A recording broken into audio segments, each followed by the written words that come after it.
বেঁধে দেওয়া হলো সময়। 100 দিনের কাজ নিয়ে তৎপর হাইকোর্ট।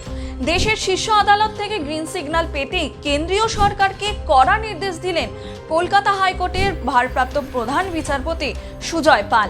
বকেয়া টাকা নিয়ে হলফনামা জমা দেওয়ার জন্য কেন্দ্রকে 1 মাসের সময় বেঁধে দিলেন ভারপ্রাপ্ত প্রধান বিচারপতি। দীর্ঘ টালবাহানা কাটিয়ে সম্প্রতি 100 দিনের কাজ শুরু ও বছর ধরে আটকে থাকা প্রাপ্য টাকার মামলায় সুপ্রিম কোর্টের জয় ছিনিয়ে নিয়েছে রাজ্য। কেন্দ্রের অভিযোগ ছিল 100 দিনের কাজের প্রকল্পে মোট 5 কোটি টাকা দুর্নীতি হয়েছে। পূর্ব বর্ধমান, মালদা, হুগলি সহ রাজ্যের একাধিক জেলায় সমীক্ষা করে দুর্নীতির সাক্ষ্য প্রমাণও তুলে ধরেছিল তারা। বন্ধ রেখেছিল 100 দিনের কাজের জন্য বরাদ্দ টাকা। অন্যদিকে দুর্নীতির অভিযোগকে নস্যাৎ করে সরব হয়েছিল রাজ্য। শাসক শিবিরের অভিযোগ, কেন্দ্র রাজ্যের পাওনা টাকা আটকে রেখেছে, যার জেরে দীর্ঘদিন ধরে বাংলায় 100 দিনের কাজ বন্ধ। রোজগার হারিয়েছেন বহু মানুষ। এই পরিস্থিতিতে দুই পক্ষের বিবাদ ওঠে উচ্চ আদালতে।